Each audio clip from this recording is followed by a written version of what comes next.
Hindi ako yung tao na mabilis magpatawad. Kaya bilang na bilang sa daliri ko kung sino yung bibigyan ko ng buong puso na pakikipagkaibigan. Kuya, wala pong nakaalam nito. Because nasabi mo nga na even to your mother, hindi mo siya inopen. Hindi ko siya inopen. Oo, that time, magka-relasyon pa rin kami noon.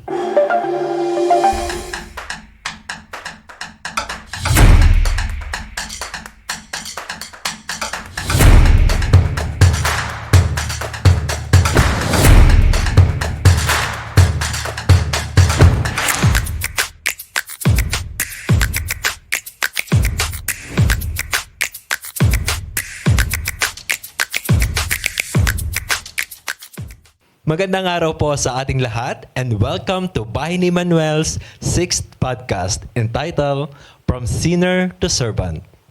At ngayong araw ating matutunghayan kung paano kumilos ang ating Panginoon sa buhay ng ating mga kapatid at atin din pong malalaman ang kanilang life experiences. Let us all welcome Lexter Cruz.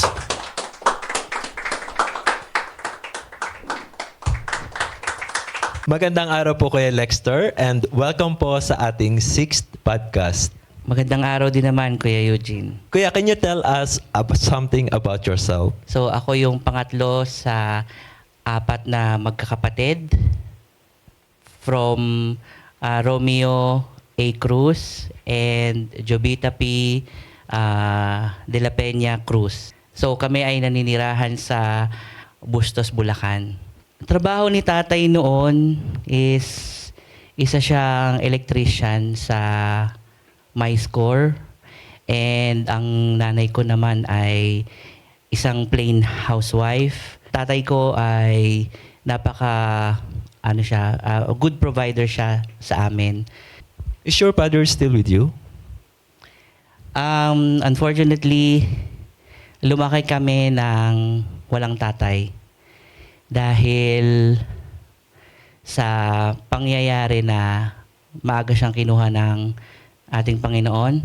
So, if I would still recall, kami ay naulila noong ako ay nasa grade 4. Natatandaan ko is June 1996 nang kinuha sa amin si tatay. Sa trabaho nangyari yon na aksidente, na kuryente siya. So, maaga kaming naulila at the age of 36, namatay na si tatay. Ako ay grade 4, ang bunso namin ay grade 1, yung panganay namin is second year high school, and yung pangalawa naming kapatid ay grade 6. So napakabata pa po pala nung mawala po ang inyong tatay. And during that time, kumusta ang mama mo and kayo as a family? Yung mother ko ang nag-sustain sa amin. And praise God sa tulong na naibigay ng aming mga kamag-anak, both sides, sa nanay at sa tatay. Nagtayo rin kami ng maliit na tindahan. Tapos dumating din dun sa point na asawa ng mga pinsan niya ay nagpapaalaga ng bata. So dinadala na lang sa bahay. So, ganon yung naging setup, naging buhay namin at yun yung nakapagtusto sa amin sa pag-aaral namin. Kuya, sabi mo grade 4 ka nang nawala yung tatay mo. Meron ka bang memories sa kanya? Madami ding memories sa tatay. Kasi, sabi sa family namin, ako talaga yung kamukha ni tatay. So, nandoon yung biruan na ako na yung babangka sa mga inuman. Kasi, ang tatay ko is mabait. Mabait talaga ang tatay ko. So, hindi siya napasama sa kahit na anong gulo doon sa barangay namin. Pero, nandoon yung kilalang kilala siya. Kasi doon sa mga palainom siya. Kasi pala kaibigan siya eh. Palainom siya, pala kaibigan. Nandun din yung minsan na, yung kadalasan na nasasama siya sa mga sugalan. But yung masasabi mo na may nakaaway siya or nakasamaan ng loob, walang ganon dun sa, wala akong naalalang ganon na nare-recall sa tatay ko. So may bisyo yung tatay mo na mag-inom, sugal? May namana ka ba sa tatay mo na bisyo? Namana, dami kong namana sa tatay ko. Yung pag-inom, namana ko yun sa tatay ko. Yung pagsusugal, namana ko rin sa tatay ko. So, namana ko yun, paninigarilyo. Even paninigarilyo, nakalimutan ko sabihin, na tatay ko is naninigarilyo din siya. So, yun yung mga bisyo na minana ko din. Nagsimula akong magkaroon ng bisyo, hindi naman agad. Kasi syempre, takot ka eh. Takot ka dahil malalaman sa bahay na naninigarilyo ka. Pero yung pag-inom, parang naging normal na sa amin. Nung nasa Pilipinas ako, ganun din. Ganun din ako sa mga pinsan ko. Ako din yung promotor ng pag-inom. Pero yung paninigarilyo, nagsimula ako noon is nung college. Ayun, nung college. So, siguro, excuse ko na lang din yon dahil may thesis. Pero, ginusto ko yung paninigarilyo. What about after college, nung nagka-work ka na? Meron ka pa rin bang bisyo? Meron pa din. Meron pa din. Mas lalo ngang lumala eh. Kasi alam mo yung parang ano ka, self-sustained ka eh. Self-sustained ka in a way na nakapagbibigay ka sa magulang mo, nakakatulong ka sa kapatid mo. So yung kita mo sa'yo eh. Yung kita mo sa'yo and nai-enjoy mo yon. I do recall nga na nadala ko yung mga bisyo na yon even nung nag-SK ako. Hindi ako naging magandang ehemplo or impluensya sa mga kabataan kasi pag nasabi na SK, painom ka. Hindi po ako SK chairman na SK counselor. Pero dahil nga siguro nakuha ko yung charm ng tatay ko, yung palakaibigan, palabarkada.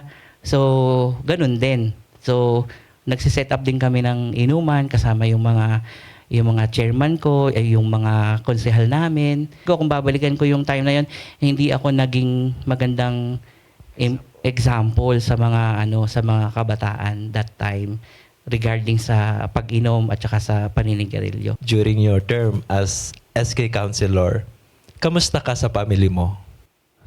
Those times, sa mga pinsan ko, sa mga tito ko, sa mga tita ko, sa lola ko, siguro magaling ako, mabuti akong kapamilya. Pero sa mga kapatid ko, hindi siguro.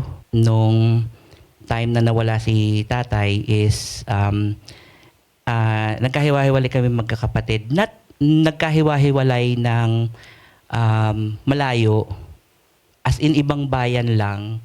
Pero yung the normal na kayo magkakapatid, yung lalaki kayo ng sama-sama, pagka mag-aaral kayo sama-sama, hindi kami naging ganon. Kasi yung ate ko is napunta sa bahay ng tita ko, and then yung ditchi ko is yung ditchi ko naman is nasa bahay din, pero hindi kami ganon ka-close ng ditchi ko, yung pangalawa. So may kasabihan nga, di ba, na kung sino yung kasunod mo, hindi mo kasundo yun. So may times sa punto ng relationship namin na napakatagal na dinamdam.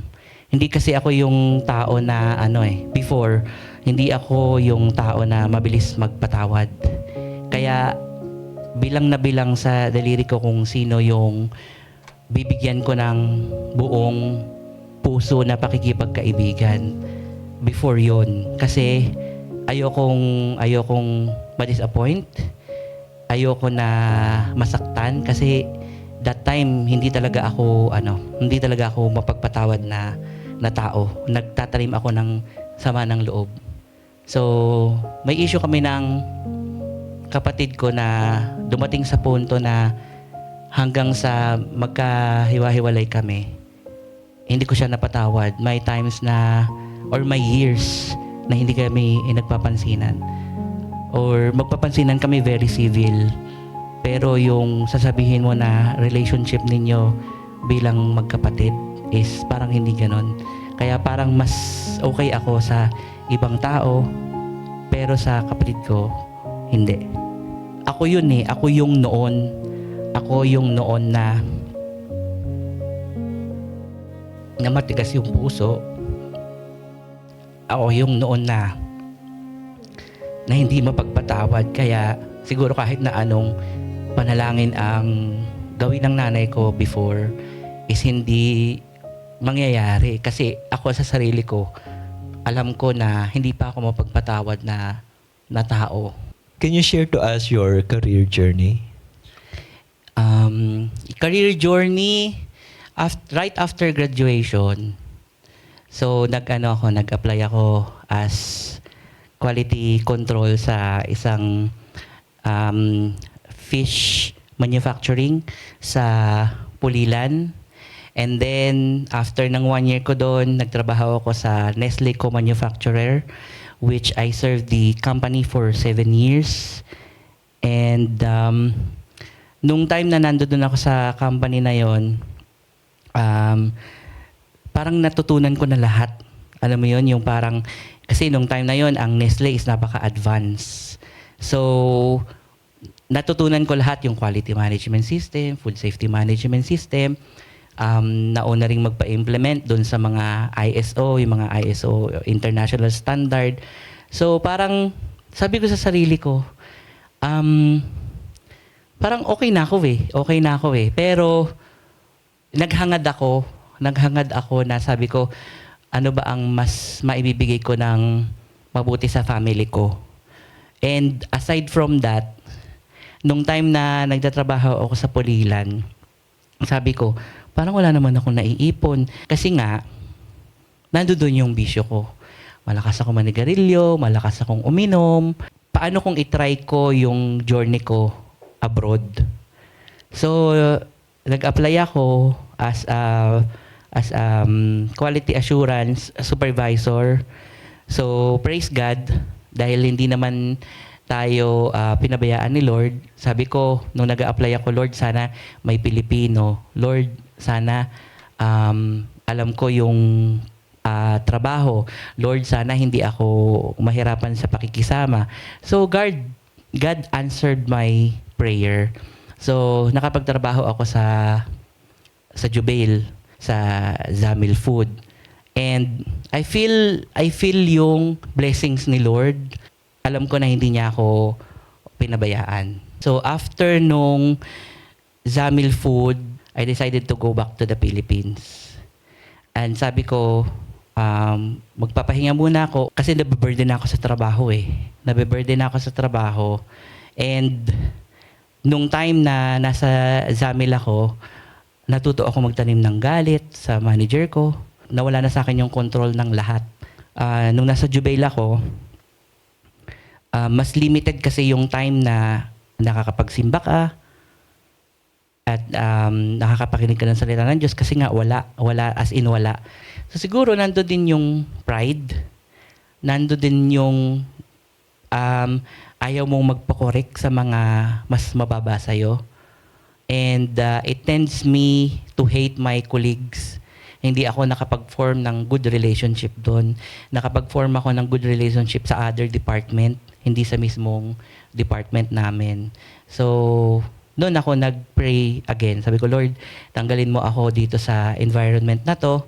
And kung saan mo ako dadalhin, Lord, kahit saan. So, yun yung answer ko doon. Kaya napunta ako ngayon dito sa Arasco, dito sa Riyadh noong 2019 before the pandemic. Is there any sinful ba na nagagawa mo pa rin during that time?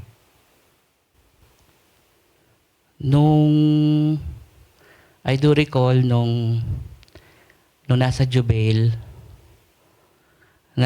ako. So, syempre, sabi ko nga, self-dependent ka eh. Parang iniisip mo lahat ng kaya mong gawin, kontrolado mo.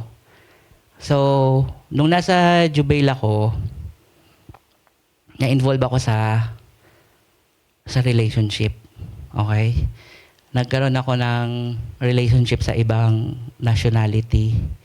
So, tumagal yung relationship namin from 2015 hanggang 2021.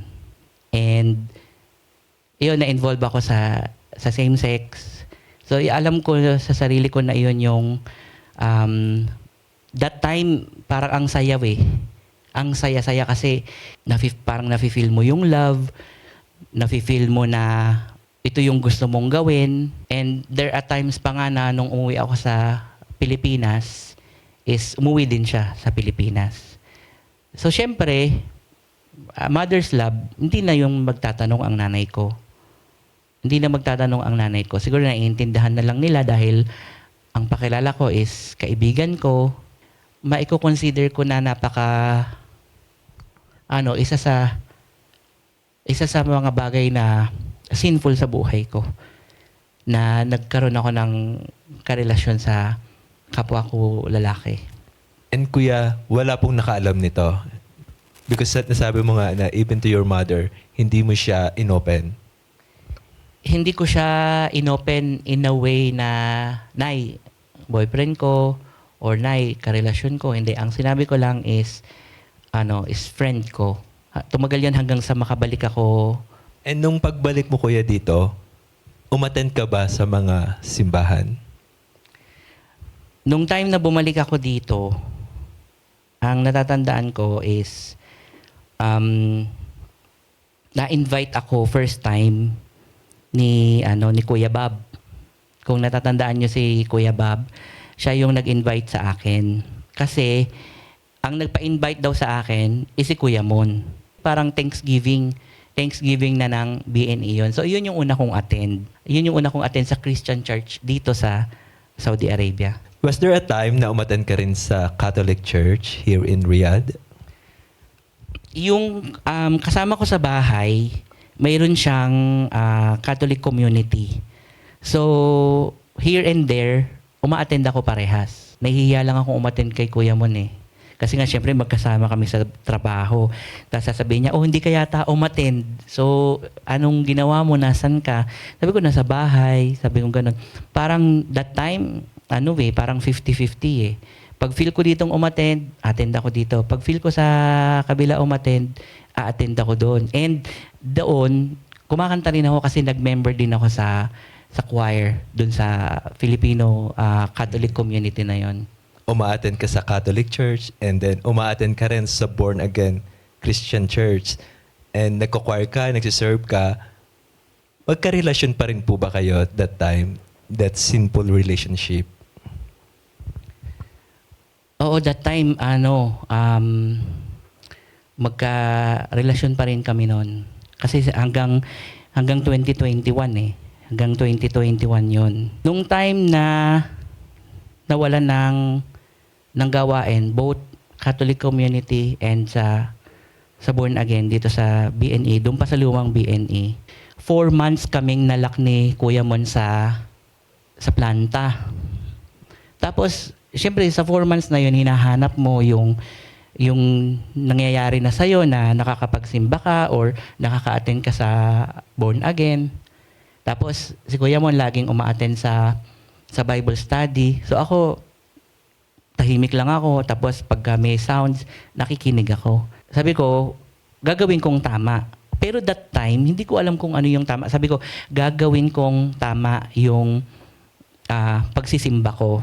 Though hindi clear sa akin whether doon ako magsisimba sa Born Again or sa Catholic. So kuya, paano mo nahahati yung oras mo sa Catholic and Born Again Church? Nung time na may mga pag-aaral na may time nun na ang puro tinuturo that week. Kasama sila Kuya Jan, kasama sila Kuya Jess. Tapos merong pang gawain after ng service. It's all about sin.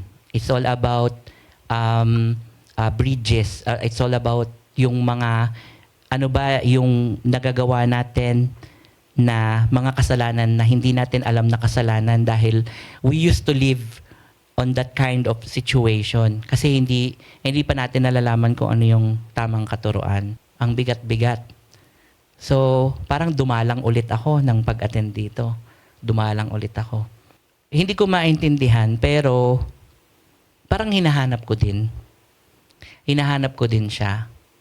And dumating pa sa point na dahil hinahanap ko siya, wala pa akong sasakyan noon. So from bahay ko, malapit sa Faisalia, and then yung dito sa malapit sa Mids na lumang BNE, so nilalakad ko lang yon.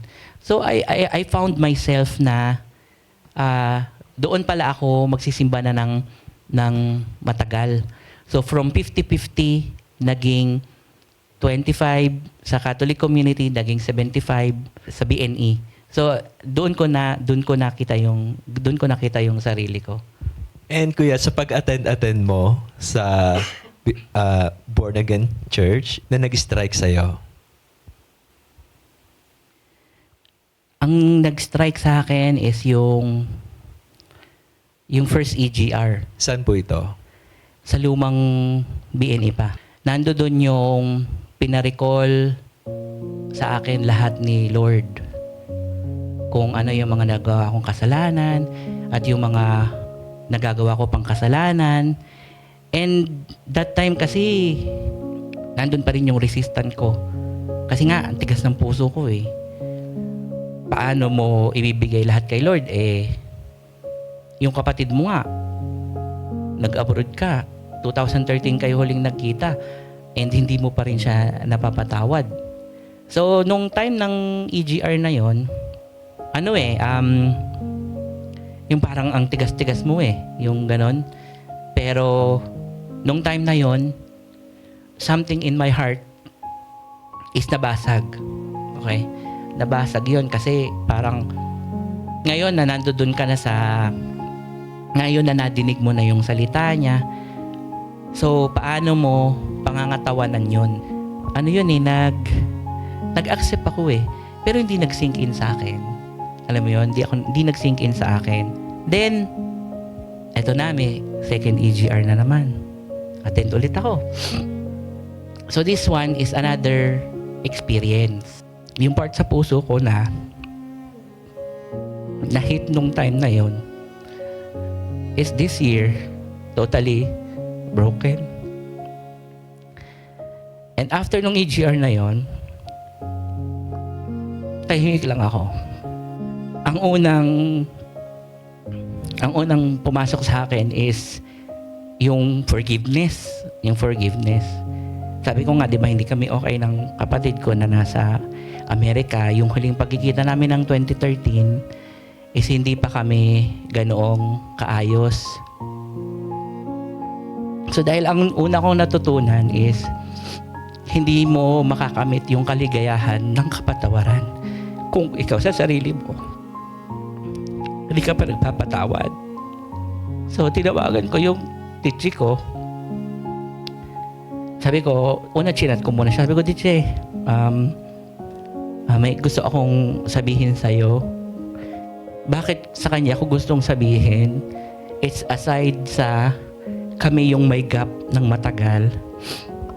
Siya yung unang-unang naging Christian sa family namin. Alam mo yung kabog ng dibdib mo na magsasorry ka lang naman pero bakit ang bigat? Alam mo yon? So, sabi ko, teacher, may gusto akong sabihin sa'yo Sabi niya, ano yon? Sabi niya, kasi natatandaan mo ba nung 2013 na huli tayong nagkita? May gusto lang akong sabihin kasi hindi tayo okay nun Tapos, alam mo yung bumahasag sa akin na sabi niya, di ba tayo okay? So, from 2013, na huli namin pagkikita, hanggang 2021, ako pala yung hindi okay. Kasi sa kapatid ko, is okay naman pala siya. So, ako lang pala yung nagdadala ng bigat. So, sa natutunan ko, totoo pala yun na ikaw yung magdadala ng bigat pagka hindi ka nagpapatawad. And then, normal na nag-uusap na kami ng kapatid ko. Hindi na namin pinag-usapan kung ano lahat 'yon. Tapos sinabi ko sa kanya, Diche, alam mo ba, sabi ko gano'n sa kanya, ang birthday niya kasi is April 6, ang birthday ng ate ko is April 8.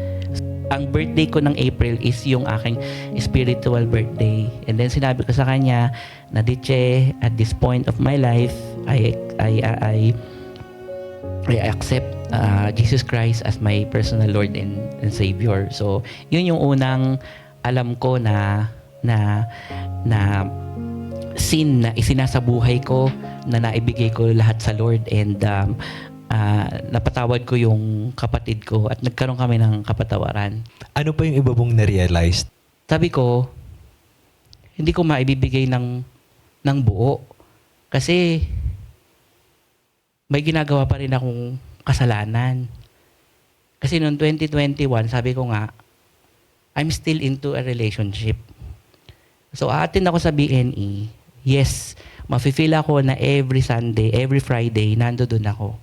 Pero umaalis ako agad. Kasi nga, lagi akong naka-monitor, lagi akong naka-communicate sa kanya, nasan ka, sinong kasama mo. So, sabi nga, di ba, you cannot serve two master. It's either you hate the other one and you love the other one. Pero si Lord kasi, ang gusto niya is nandoon lang tayo sa Kanya. So, ang hirap i-desire na nung time na nasa Catholic ka, lagi kang kumakanta, and nung nandito ka sa BNE, hindi ka makakanta. Kasi paano ka kakanta kung pupunta ka sa pulpit pagkatapos may mga sin ka pa rin na tinatago. Doon sa mga pag-aaral natin, lagi tayong sinasabihan na you should come clean before the Lord. You should humbly seek and admit all your sins before the Lord. Kasi hindi ka makakapag-serve sa Kanya ng buo. Kaya lang, paano ko magagawa yun kung nandito pa rin ako sa ganitong sitwasyon? I was there in same-sex relationship pa that time. And kuya, since sinabi mo na gusto mong, yung desire ng puso mo is mag-serve kay Lord, in-involve mo ba ang sarili mo sa pag-aaral ng mga salita ng Diyos? Na-desire ko yon na umattend ng mga Bible study. And every time na attend ka ng Bible study, merong mga realization na binibigay sa iyo si Lord. I found myself na gusto kong kumawala dun sa relationship. Noong 2022, nagkaroon ng invitation para magpabaptize. And then sabi ko, Lord, paano ako magpapabaptize kung nandito pa rin ako sa ganitong relationship? Pero, dumating naman dun sa punto na nagsabi naman siya na mag-aasawa na siya. And siguro yun na yung way ni Lord na magkakaroon kami ng separate na path. And alam naman natin na mali talaga yun. Mali talaga yun. So, nung time na yon, ang naging unang usapan namin is kung hindi siya mag-chat-chat, hindi rin ako mag-chat-chat. Hanggang sa dumating yung punto na wala na kami talagang communication. As in, wala na. So sabi ko, Lord, thank you. Kasi you salvaged me in this kind of situation. And Lord, yung desire kasi ng puso ko na muling umawit sa iyo. Siguro wala nang makakahadlang. Kasi totally I surrendered na eh. Totally I surrendered na eh. Alam mo yung galak mo. You give it all. Glory to God sa pagkanta. Doon ko naramdaman na, Lord, ito talaga yung desire ng puso ko. Lord, thank you, Lord, for giving me the privilege again, Lord, na makapagbigay ng kakaibang praise and worship sa iyo. Sa family namin, hindi kami pinilit. walang nagpilit sa amin, hindi namin pinag-usapan na ano na ang journey mo. Walang ganoon sa family namin.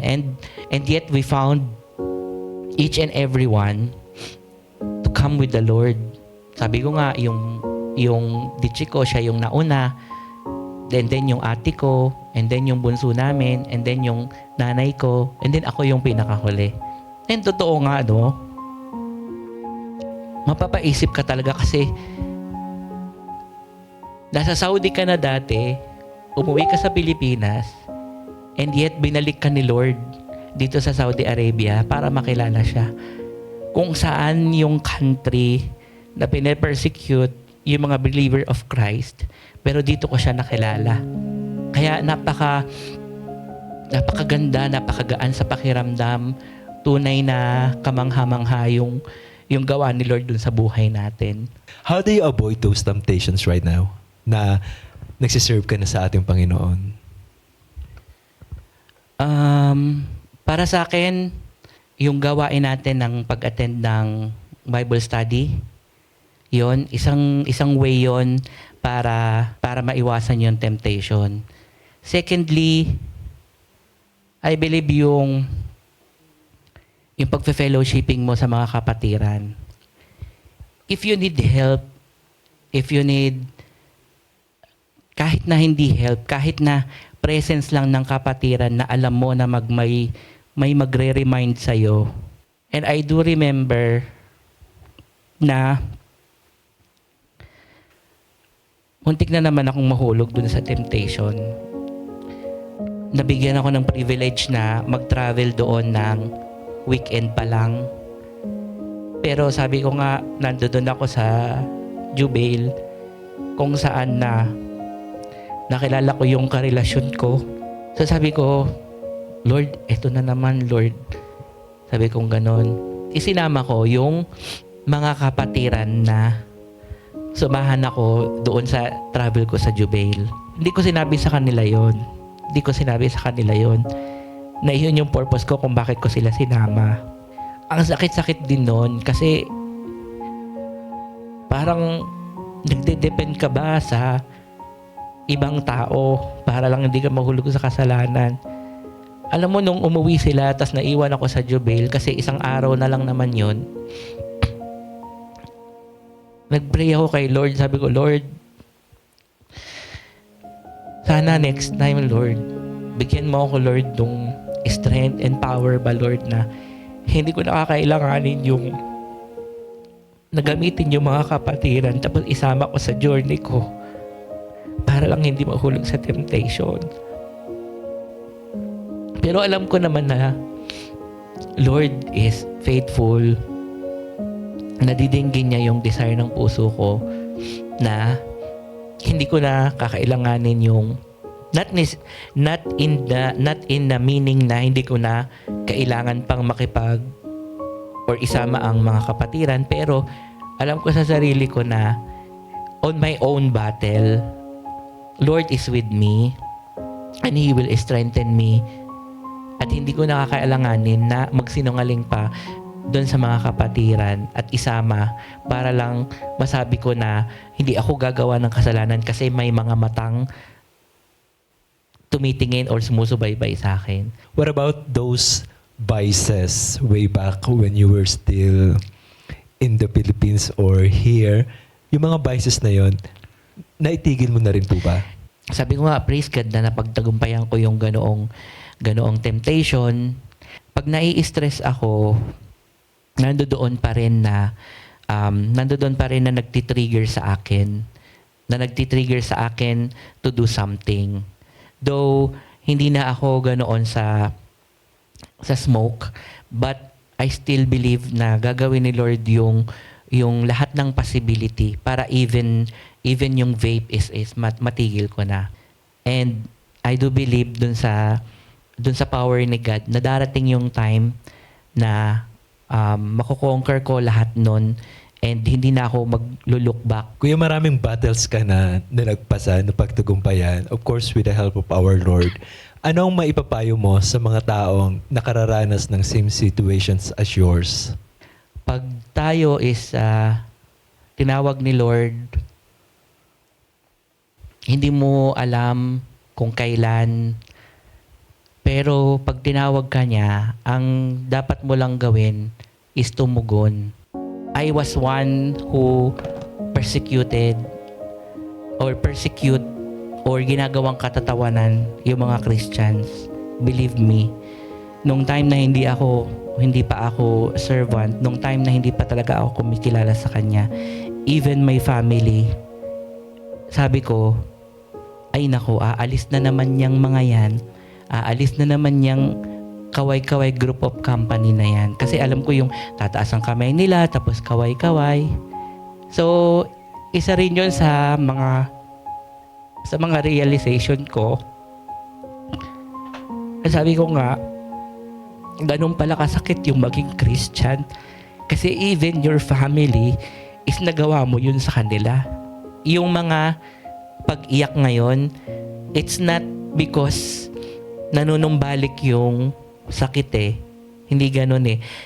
It is a cry, it is a tear from the bottom of my heart na nandoon yung gratitude kay Lord.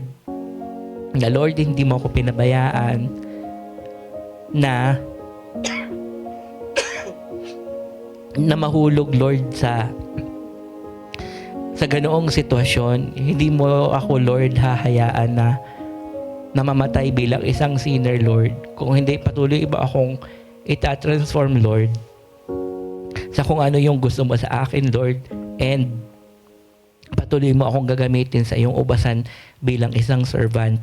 I'm sure, Kuya, maraming tao ang makakapanood and makaka-relate somehow sa life experiences mo. And I hope, I do believe na may impact ka sa buhay nila. And kaya sa ating pagtatapos, in your own experience and opinions, how do you define from sinner to servant? Dapat nandoon yung puso natin na handang magpatawad, yung puso na handang magmahal. And nandun din yung buong kababaang loob na in times na nagkagawa ka ng kasalanan, manghingi ka ng tawad. In times na nakagawa ka ng kamalian, is be open. Sabihin or manghingi ka ng kapatawaran or manghingi ka ng paumanhin kung sino man yung nasaktan mo. And nandoon yung pagpapagal natin lagi dapat sa Panginoon. Maraming salamat kay Lexter sa pagbahagi ng iyong buhay. I'm sure maraming mapupulot na aral sa life mo po from being ulila sa Ama, and then maraming battles sa buhay na kinaharap, mga challenges na napagtagumpayan, maraming temptations na napagtagumpayan, mga vices na napagtagumpayan with the help of the Lord. Maraming salamat po, Kuya Lexter. And nakita po natin ang pagkilos ng ating Panginoon sa buhay ni Kuya Lex, and mula sa makasala ng tao is kinatagpo, binago at nilinis po siya ng ating Panginoon. Maraming salamat, Kuya Lexter Cruz.